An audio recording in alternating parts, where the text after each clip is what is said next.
Beautiful Nigerians, you're welcome to your darling station, the Living TV. I'm happy you're there watching Living TV on another edition of our program, Nigeria Today. Today, I have our usual discussants you are going to enjoy, and I'm also sure today you are going to make your contributions, as you call, aligned when the phone lines will be open. From my far left today, I have Barrister Chukwuemeka Nwogu. Barrister Chukwuemeka Nwogu is a security consultant, legal practitioner, and also public affairs analyst. Barrister, welcome to the program. Thank you, moderator, and good day, viewers. After him, I have Dr. Stanley Ndwago. Dr. Stanley Ndwago is a media person and also a public affairs analyst, a teacher. Dr. Ndwago, you're welcome to the program. Good morning, our referred viewers, and good morning to you, Mr. Moderator. All right, the People's Democratic Party Presidential Campaign Council on Wednesday charged the APC Vice Presidential candidate Kashima Shettima over his attack on Atiku, reminding him, Shettima, that under his watch as Borno State Governor, that the Boko Haram terrorist sect inflicted pains on Nigerians that they are yet to recover, because Shettima and Tinubu had alleged that Atiku has no capacity to unite Nigeria. And then if a person who had been a governor under his watch and then such pain was inflicted on Nigerians, how can he be talking about being a vice president of the same country he inflicted pains on? Council. Well, indeed, it is sad that somebody like Shettima would come out to attack anybody. It's most unfortunate that the APC decided to choose him as their vice presidential candidate. Recall the incident of the Chibok girls and the most infamous role played by Shettima, then as governor of Borno State, because the information came out that when, following the insecurity in the region at that time, there was intelligence report that this thing would likely happen. It was not safe to have the children, the girls, take the exam in the school. And so arrangement had been made for security within the capital of Maiduguri, so that they would go there and join others. But the governor refused and said they should bring it. I think the Federal Ministry of Education and WAEC had written, it was in writing, written to him, drawing attention to the fact that the insecurity wasn't suitable for the children to stay in that school in Chibok to take the exam. And he guaranteed security, guaranteed safety of the children. But when the chiefs were down, he first tried to deny until the documents came out, and the APC, in their mischief then, played down the role of Shettima, trying to pretend that he didn't do much. The question was, who is the chief security officer of the nation? That the police was not under his control, the army was not under his control. If they knew these security outfits were not under his control, then why did he give that assurance? Why did he give the guarantee for security and safety? Bearing also in mind that he was the chief security officer of the state. And remember also that at a point, there were allegations that some of the girls were traced or were rumored or were said to have been quartered somewhere in the government house before they were, yes, to places nobody could know. The conspiracy between the United States then and the elements opposed to Jonathan's administration were actually what helped to rob Jonathan of his second term bid. The Chibok girls incident was one principal factor, indeed the last straw, that nailed the coffin on the presidential bid or ambition of Goodluck Jonathan. So for Shettima to come out now to say anything, it shouldn't even be associated with anything progressive. It's sad that the APC, even though it's ancestors' progressive Congress, as somebody tried to put it, because look at all the people there. Everybody, no person having the semblance of not just youth, but even middle age. Everybody there is virtually an ancestor. So that is quite unfortunate. Do we just see this as a mere war of words, or is it are they unearthing certain truths that Nigerians must know? Something worries me here. This is supposed to be a period where we should have issue-based campaign and not tantrums, frivolous speeches, innuendos. Shettima would say Atiku would do this, will go to Dubai and remain. Atiku will come back to say Shettima caused Boko Haram. Is that what we should be discussing right now? Shouldn't we be discussing how Nigeria should move forward? Shouldn't these presidential candidates and politicians be running issue-based campaigns? Should they at this point be talking about Shettima is not fit, this person is not fit? They are wasting their time and hours. But coming to the issue at stake, who are we supposed to blame for what happened in that particular period? Who was the commander-in-chief of the armed forces? Who was in control of the security of the country? Was it Shettima, the Borno State governor, who gave the guarantee? Or the commander-in-chief, Goodluck Jonathan? There was a security report. What did the presidency then do to avert the impending doom? They didn't have presidency, sir. Okay, what did they have then? No, there was a president. Okay, there was a president. The presidency started under this your chief driver. You see? Under the president. That is the problem I have with this lawyer. So what I'm saying is, they should save us the trauma we are passing through. Now, before you conclude, remember that Shettima then guaranteed security. As the chief security As of the the chief security state. of I was coming to that. Okay, go ahead. Shettima guaranteed, in quotes. You see, my grandfather told me that when you are dining with Satan or one evil spirit, you use very long spoon. PDP would have been stupid enough, sorry to use that, to have allowed themselves to be deceived By the devil. Well, I wouldn't know whether they were. I'm happy for this analogy you have drawn.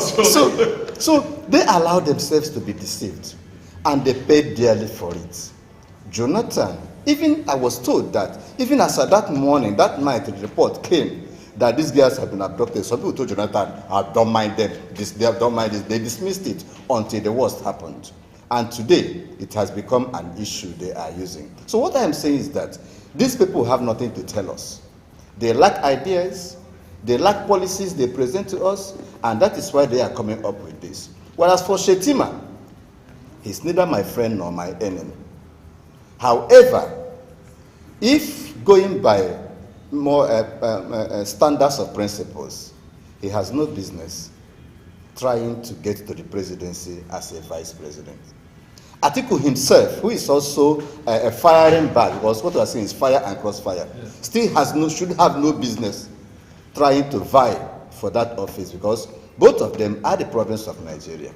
But for this council here to say that one single man inflicted pains on Nigeria, when we had PDP in charge of the president of the country, that I'm not president. No, it wasn't the council that said that. That is what he alluded to it. So I didn't. Okay. So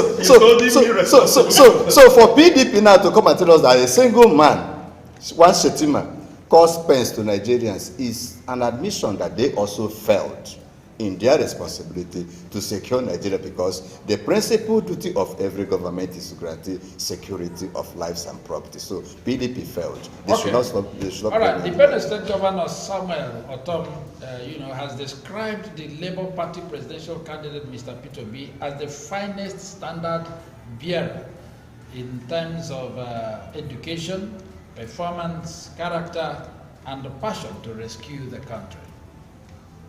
Council. I'm sure you know Otom is your party member. I'm a member of the PDP. He's of the PDP as well. Yes. And then who, of course, like every other Nigerian, is certainly entitled to his opinion on any issue. If he has seen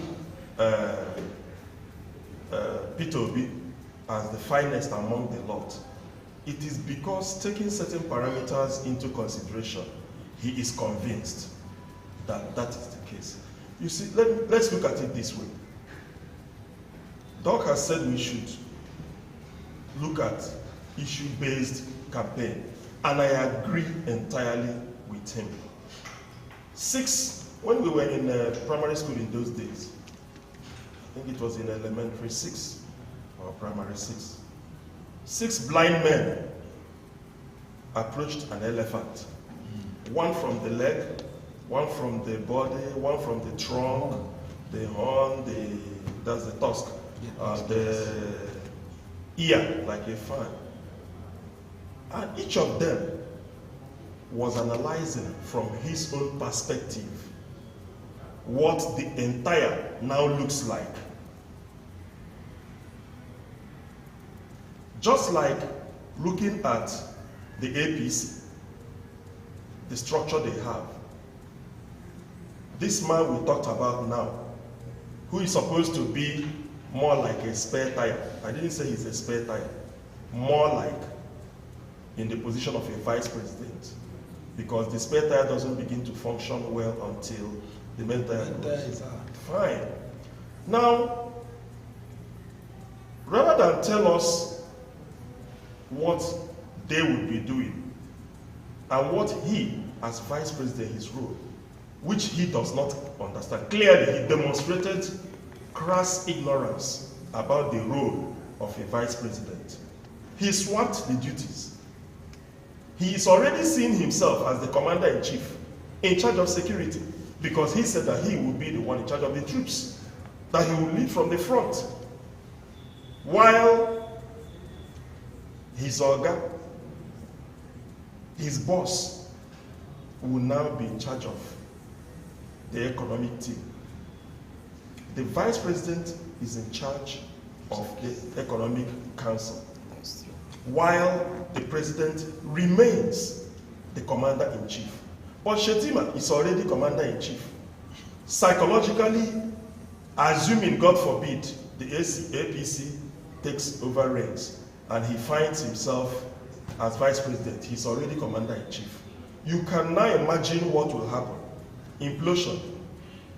So, the analogy I'm trying to draw, taking into consideration what Governor Otom has said, people see from different perspectives. Some might even see the main candidate as being unfit for the role he is going, and so the supporter would shore him up. Like Shetima sees his boss as unfit to be commander-in-chief. So he would prefer to be commander-in-chief. Might be weak in one area and stronger in another area. But as a member of the PDP, I stand to say that the candidates selected by our party are okay for the roles that the party has selected them for, and that we are going on with the election. I'm not the spokesperson of the PDP, I'm a member of the PDP. But our candidates for all the offices, from down to up, not from top to bottom, because that is for APC, from top to bottom. No, but for the PDP, from the grassroots up, all our candidates nationwide are fit and proper for their respective. Are you the type that No, have not no, joined, but- are you the type that have not joined the other group that are saying that it is not about party politics this time, but I am competence? a loyal party member. Okay. Nobody will say that the soup prepared by his I'm a mother loyal is party not tasty. Exactly. So I don't blame this man. But talking about this Shetima, I love what he said. He came up with a very sweet angle to the whole Shetima saga, who has placed himself in the position already of the commander-in-chief of the armed forces. Don't you by think saying- Shetima is saying that Good, because they say it takes a thief to catch a good. thief? That's how I was coming. That's exactly what I was saying. What it tells me, I could be wrong, is that there could be certain things Shetima knows the rest of us don't. Exactly. There could be certain things he knows about the security and insecurity of Nigeria, going by his antecedents, which we do not know. There His is, present comments now. yes, there is a particular traditional ruler in one community who they saw as a criminal and they made him the traditional ruler. And what he did was to gather, I wouldn't mention, to gather the thieves in the community and told them, now that I am in charge, what you know, I already know. Please let us stop. And peace came back to that particular community. We would like to know the state. So it could be what the Shetima is trying to practice. They're talking about P2B being the finest standard bearer. Well, at what point did Autumn begin to realize that? Where was Autumn? I wouldn't know the part. Okay, Autumn was in the APC when P2B was the vice presidential candidate to Atiku. Yes. Autumn realized that P2B is the finest at the point when he quarreled with PDP's presidential candidate. So what Autumn is telling us is what we already know. He is not telling us anything new about Peter Obi. We know that Peter Greg Obi is So the coming best. from that angle, from the northern Yes, angle. from the northern angle. Well, still, I will still do not trust Autumn's speech, including his brother in River State. I do not trust them. But take it, whether PDP likes it or not, the Labour Party, I am not a member of the Labour Party, but the Labour Party presidential candidate still remains the best. And of the best, he will remain even till the day of the election and thereafter. Okay. Think that there's something Council mentioned about Shetima. Anyway, we'll still come back to that. Economic experts in the nation, infrastructure space, yesterday stated that Nigeria needs about $80 billion in financial commitment annually to work up to, or rather to get to the infrastructure's deficit in the country. About $80 billion US dollars. Council. I am not aware of the details and figures, but I would want to believe the report you are quoting. Okay, and I'll refer it to also what we talked about yesterday from the minister, the federal minister, Fashola San, the federal minister for works and housing. Yes. Uh-huh. He gave a much higher figure because his own ran into trillions. Trillions, yes. Fine. This one is in dollars. In dollars. That one is This one is in in dollars. Okay. So this is even higher. This is higher. Well, there is no doubt that this nation, under this administration, the watch of this corruption-fighting administration, that we have reached a stage and a state of insolvency. If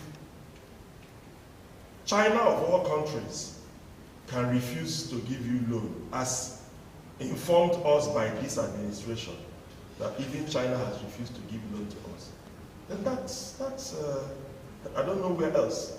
Because China is always available to give loan to anybody, for anything, any country, for anything, because of the conditions, or rather, conditionalities behind the loan.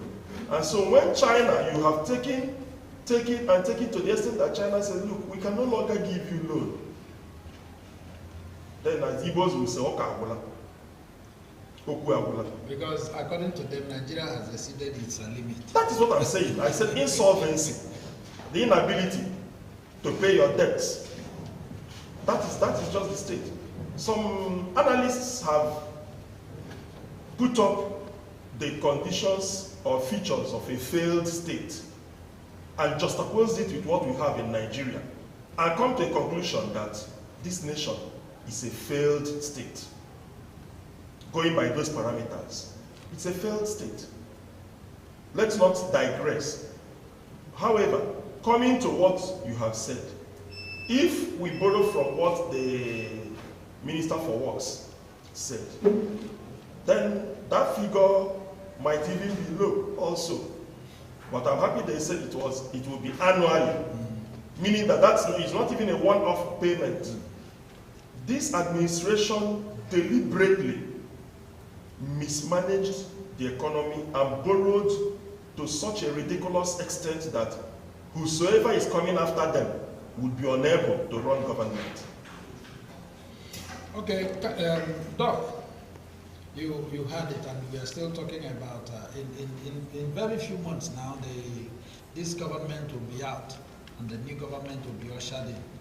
It's true we were not here yesterday when the Minister of Works and Housing said that Nigeria is running into a debt of about 11-point-something trillion naira in maintenance of our highways. We also looked at our own highways here, Enugu-Port Harcourt Expressway that has been abandoned for some time now. And then pawpaw trees are growing in the middle of the road, somewhere at Bahari. Well, it is pathetic that Nigeria has found itself in this precarious situation. It is worrisome that we've borrowed so much money to the extent that China, our benefactors, let me put it that way, always willing to give us money, has said we've exceeded our limits. So it's so unfortunate that we're saying that we need 80, I don't know whether I heard you right, $80 billion annually, not even a one-off thing, to maintain infrastructure. Where would that money come from when we owe so much money that, according to this lawyer here, we are becoming insolvent? No, we are not becoming, we have become. Okay, we have become insolvent as the case. China is. says you can no longer borrow. So, as it is right now, I don't know how the next administration is going to survive, but let us not still say that this administration, I am not a member of ABC, has not done anything meaningful in the area of infrastructure. We have seen the rail lines, we have seen some roads were constructed and some ongoing roads being constructed. I give them a little miserly, as a teacher, I'm always miserly when it comes to award of marks. I'll give them 40% in that aspect. Yes. You're very magnanimous. I scored them 13%. 13%. What I've given them 40 in my miserly nature. I've seen somebody who is more miserly than I am. No. Is it the rail that has gone around Nigeria, or the rail that is in? Well, I don't know whether rails can go around Nigeria at one point, from one stage to the other. I'm not holding brief for this administration. I know that there are ongoing plans to extend it to this place. I've seen the old rail lines being removed, and that there are plans to replace them with the modern ones. However, it is pathetic that here we are still talking about roads at this particular stage. At the state level, states are not doing enough. Federal government is not doing enough. And I wonder how the next administration, be the person Tinubu, be it Atiku or Itobi. Surely before we go on break, let us look at this. Professor Ishaq Akintola, the director of Muslim Rights Concern, has asked the central bank governor and the CBN governor Emefiele to retain the Arabic inscription in the Naira. And then the question is, what is special about this Arabic inscription in the Naira? Remember, last time we talked about it, Sanusi also insisted on this. And now we are talking about the Naira falling, the special English we say Yakata, about 850 something Naira. And then instead of talking about how to improve on this, and people are still serious, talking about inscription in the Naira. Council. Yes, like I earlier on said, I think that was yesterday, that We are living substance and chasing shadow. However, still in the process of chasing the shadow, that thing that appears meaningless is instructive.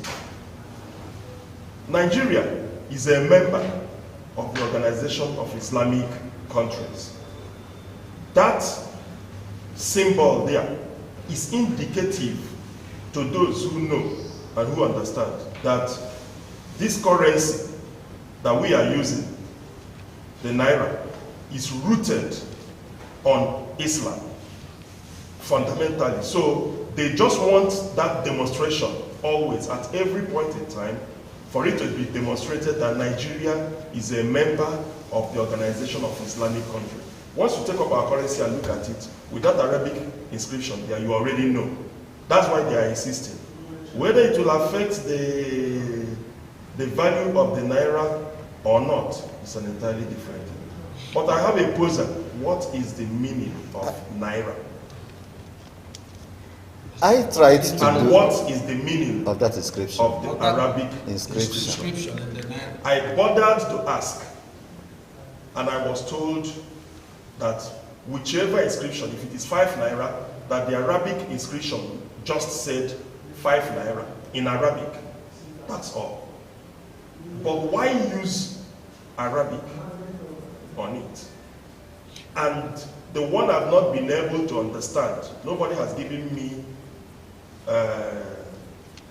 very good answer to it, is the meaning of Naira. Naira. Some say it is never allow Igbos rule again.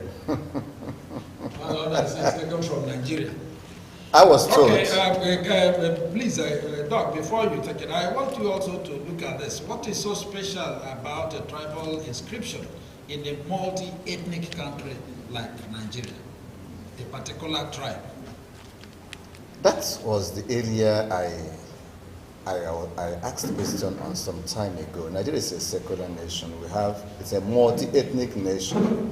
The Igbo, the Hausa, the Yoruba, the Fulani, and the Christians, they are the traditionalists like us, and then one tribe or one religion. Are you a traditionalist? I'm trying to practice that now. Congratulations. I thought you were a Christian. Since Christianity has failed us, let's try the other one and see what happens. No, Christianity has not failed me.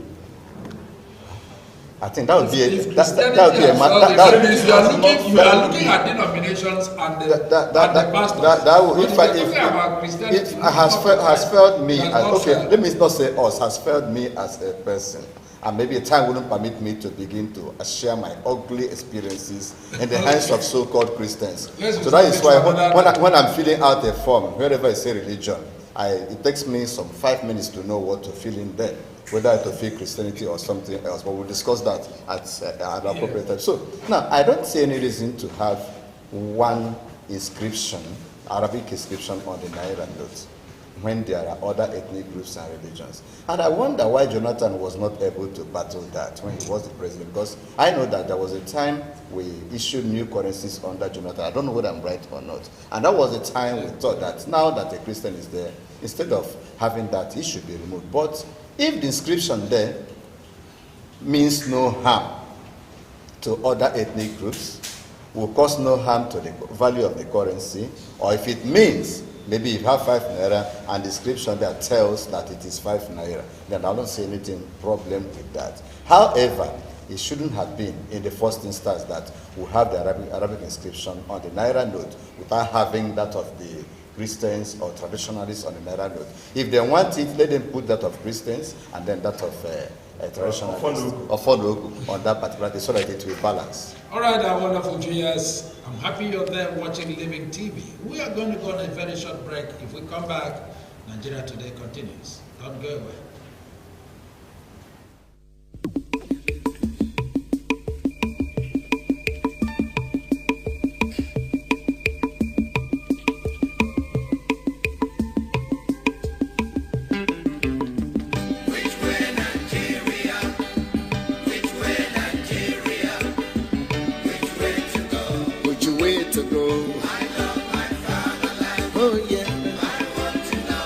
I want to know which way.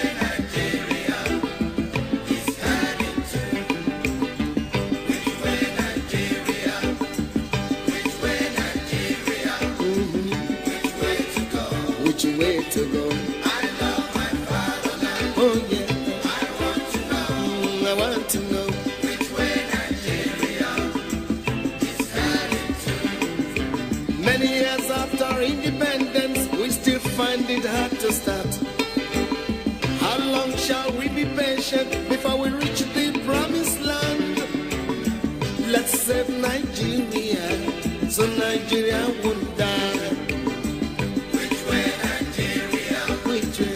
Which way Nigeria? Tell me. Which way to go? I love my fatherland. Oh yeah, I want to know. yes I want to know. Which way Nigeria is heading to. Every little thing that goes wrong, we start to blame the government. We know everything that goes wrong because we are part of the government. Let's save Nigeria, so Nigeria won't die. Which way Nigeria? Which way? Which way Nigeria? Tell me, Which way to go? which way to go? I love my fatherland. Oh yeah, I want to know. want to know. Which way Nigeria?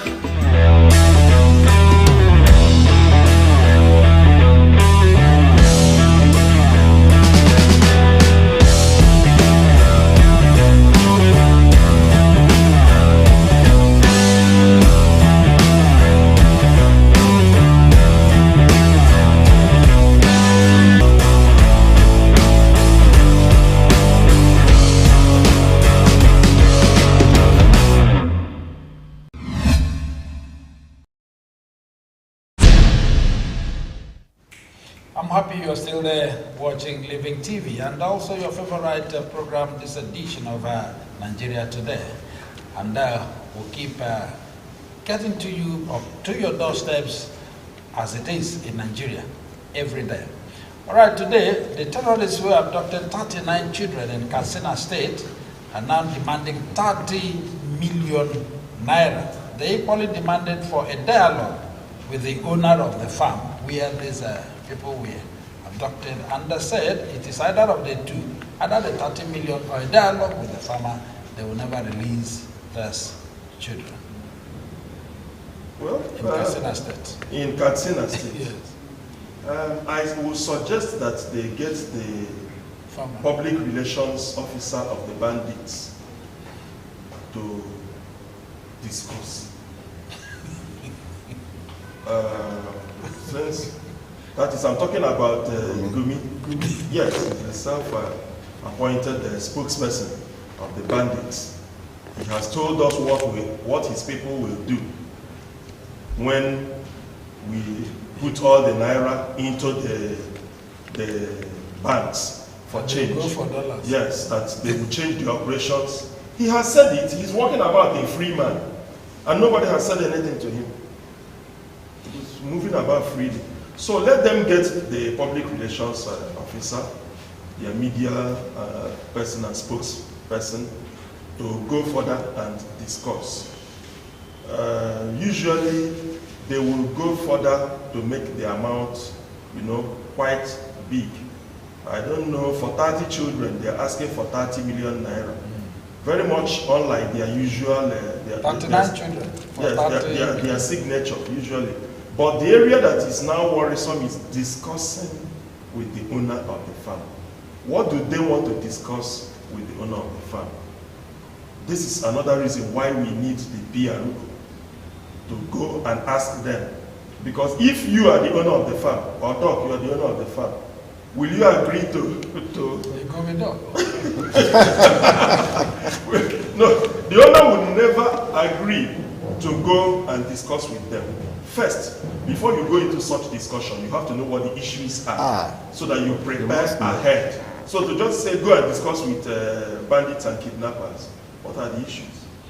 Nobody knows. Okay, Doc, talking about the level of impunity exerted by these bandits, and also, I also wanted to look into why would they want to forgo 30 million to discuss with the owner of the farm?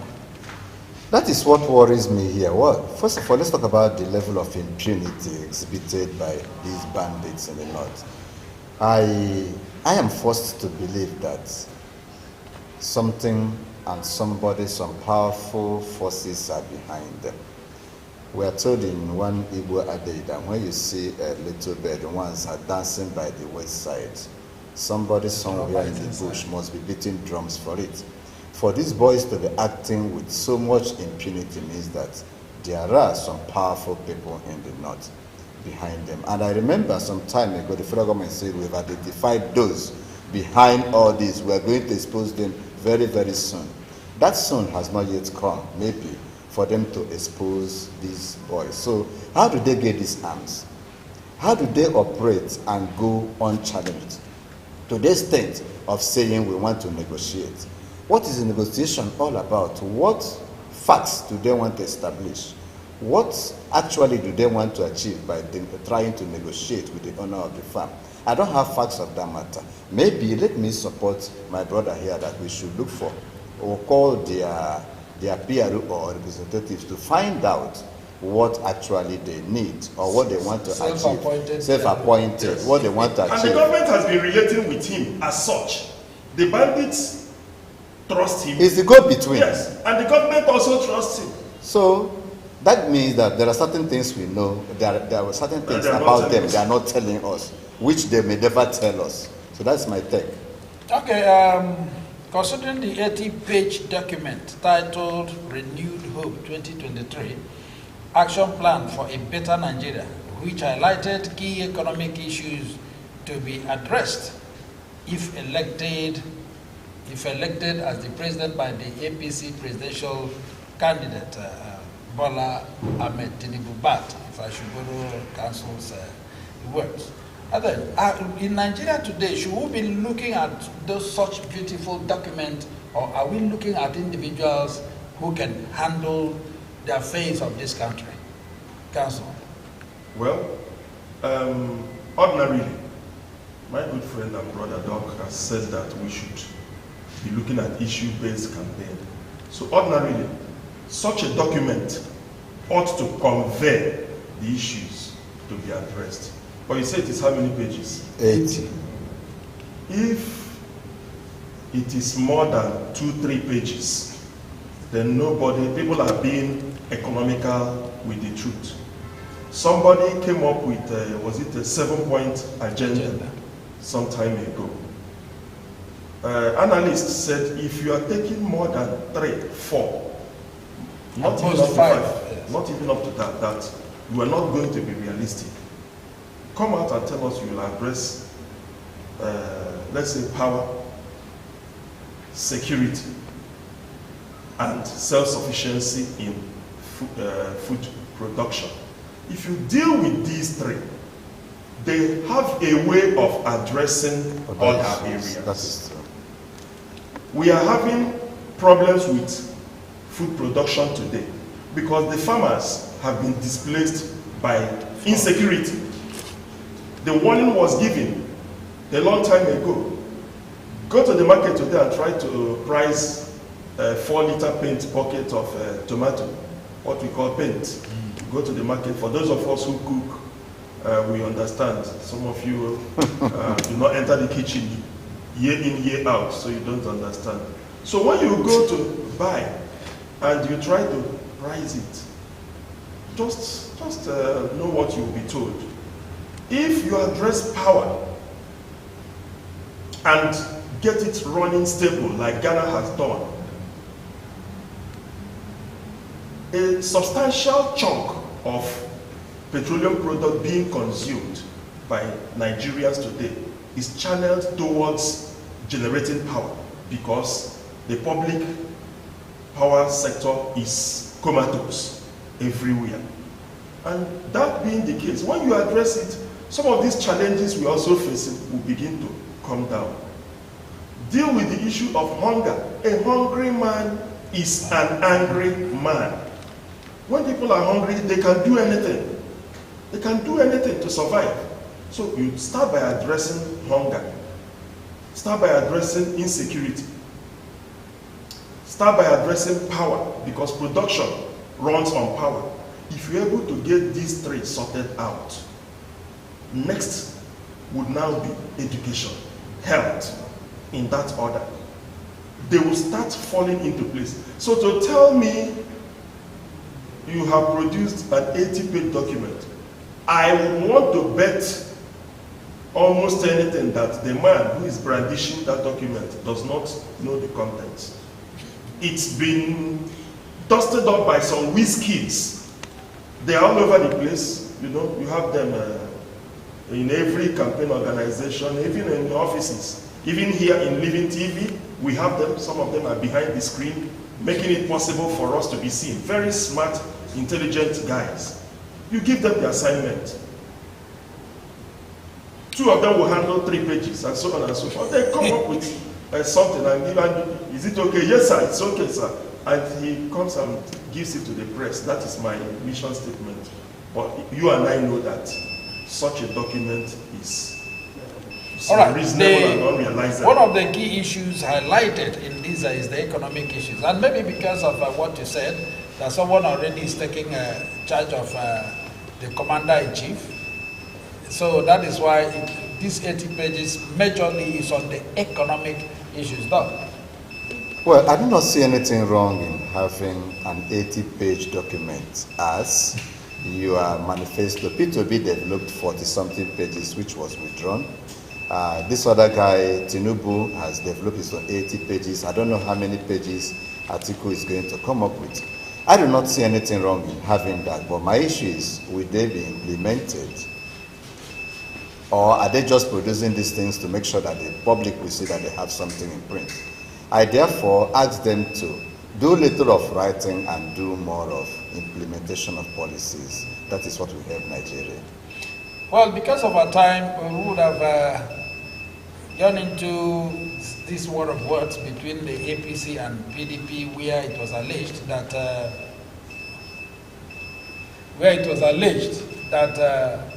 the vice presidential candidate of APC, he was referred to as a commander of the bandits by the PDP, and that it has nothing to do with the leadership of this country. That even as we speak, he is still working with them. And what brought about it, because Shetima himself had called Atiku the that is the longest history in history participating in the presidency. So what is he looking for again? And now that was when the PDP now replied and said that this man is a grand commander of the bandits in this country, not former, but presently. So I don't know, Council, still talking about Shetima and Atiku. I know you've talked about issue-based campaign and so on, but these 2 political parties and their presidential candidates have continued with this war of words. Even in the more civilized climes, like the US, where they still run issue-based campaign, bantering of words like this also take place. Yeah, so there's nothing. It is part of the game. But this one is so incriminating. Well, if you take into consideration what happened, what played out during the Chibok Girls saga, and the infamous role played by Governor Shetima, then you will not say that the PDP is justified. Let me ask this question. I can't lay hands on any evidence or document indicting Shetima officially. No, whether by any court or by any tribunal. I think it was now Governor Wike, I think, if I'm not wrong, that was the Minister of State for education. That's good. Secondary education came under his portfolio, and he had written on behalf of the government. My brother, if you know that you will not be able to handle a particular assignment, especially as it concerns lives of other human beings, why give? And you know that governors are very powerful in their states. Yes, yeah. They can really frustrate you if they decide to. A governor who has made up his mind to frustrate the activities of the federal government in his state can go a long way to do it. And the man on his authority as the governor of the state says, I am guaranteeing security. He has not denied it. You may not have laid hand on it, on such a document, but that does not mean that such a document does not exist. That does not mean that document, the letter was not written and the response was not given. Was there an official indictment? Of who? Shettima. As a governor, who has immunity? Even after he lost his immunity, I know that he had immunity as a sitting governor. Yes. That was when these issues took place. Yes. And if he had questions to when answer, when he stepped down, that what happened? orchestrated the mischief now took over the reins of power at the federal. Who is going to arraign him? Who is going to prosecute him? Who is going to inquire? Who is going to indict him? It's not possible. Okay, I want us to quickly look at this, whether it is a mere accusation, and also those of you. Okay, I want us to quickly look at this, whether it's a mere accusation, and for those of you who are inclined with the political, situation in the country, Shettima also had said that if Atiku becomes the president of this country, that he will permanently retire to the United Arab Emirates after 2023 and will not be seen again around. You mean Shettima? Shettima, that's what he's saying about Atiku. Yes. That he will retire to United Arab Emirates. He should get ready. I hope he has packed his bags because he will surely relocate. No, he is saying that Atiku will relocate. Shettima is saying relocate. that Atiku will relocate. Shortly after 2023, if it's voted, that if he becomes a president. The way Oga Chief Driver is Minister for Aviation. No, this one, he said this will permanently remain there. Yes, Oga Chief Driver goes and comes back. That Atiku will permanently. Oga Chief Driver goes and comes back, but he's never aware of that your presidential candidate will permanently relocate to United Arab Emirates. His opinion. When he, that is his opinion. There are two things, please. Let us just look at it and. Round off, that's a signal from our technical crew. A man who killed and buried the daughter in a shallow grave, one Mr. Ime Sonde from Akwa Ibom, has said when he was accosted by the Nigerian police, he said that because they had a little problem at home and the daughter had to hook his manhood and was almost strangling him to death. Then he laid hand on a stick. They hit the lady's head and the lady died. And had to bury the girl in a shallow grave. After some time, the police had to find out and he's under police custody. Counsel, what do you call them? Because I'm a lawyer. Well, let's not make comments that might prejudice investigation. Okay. Whatever claim he has made, investigation will reveal the truth. Okay. I do not have facts on the matter, but I have a few questions. One. What was the quarrel all about? Were they the only two people quarreling, or were there witnesses? Were they only two? Because I don't have facts on that. I told you what the man. Investigation. Yes, the investigation is ongoing, but the man had told the police what happened. That they had a little misunderstanding at home. That is his It is the duty of the police to unravel what happened. So for now, I do not think we are competent enough to. No, then from the vineyard, how can a girl, a daughter, he didn't hook the father, hook the father's manhood. Is there truth in it? Is the man saying the truth? Was it what the girl did? But that's what the man has said. That's what the man said. Witnesses would. So the witnesses. And of course, the man will also, I am sure the police would try to do a good job by equally examining the man, subjecting him to some medical examination to see if there are indications, anything to show that such trauma. Well, that his brother, the man was rough-handled by anyone. All right. Well, I wouldn't want to see this as being in a lighter mood. A lady police inspector was beaten to stupor by her superior, the DCO of her station. The station is an Odeomu police station in Osun State for rejecting her sex advances. A DCO of that station. That's the divisional crime officer. Yes. Had to deal with the woman because the woman refused to give in to her sex advances. Yes, that particular video clip has been trending. It's all over on the screen now we have it. It's all over the internet. But remember that is one side of the story. Good. she has given her own side of the story. The DCO will also give his own side of the story. Luckily, the Inspector General of Police has already ordered the Commissioner of Police of Osun State, I think it's Osun State, yes. has already ordered the CP of Osun State to go into the matter. But looking at the level of injury on the woman's body, physical assault, I wonder what could have made the DCO to descend so low. That smart, okay, look at her hands. That's even her, what is he looking for near this other side? Yes, near the other area on her chest. The child's food now. Yes, that's what I'm saying now. You know how sensitive some of those the mammary glands could be for everything. So you're not a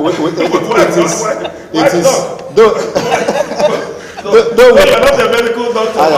Why would the DCO attack that area? That very, very sensitive area. Yes, very, very. It's a when you talk about sex advances, you know, then he must have to start from somewhere. Well, even though we've not heard the DCO's side of the story, but from what we can see, it is quite unprofessional. Yes. Of that. We've seen a case in Aba here where a woman died in the hands of a DPO yes. when they were having sex wrong in the office, and we are not too sure of what happened to that DPO. We've seen a case where policemen raided a brothel, took away all the prostitutes there. We no longer call them sex workers, that's what we call them. Commercial sex workers, had carnal knowledge of them using waterproof in the name of condom, and nothing happened.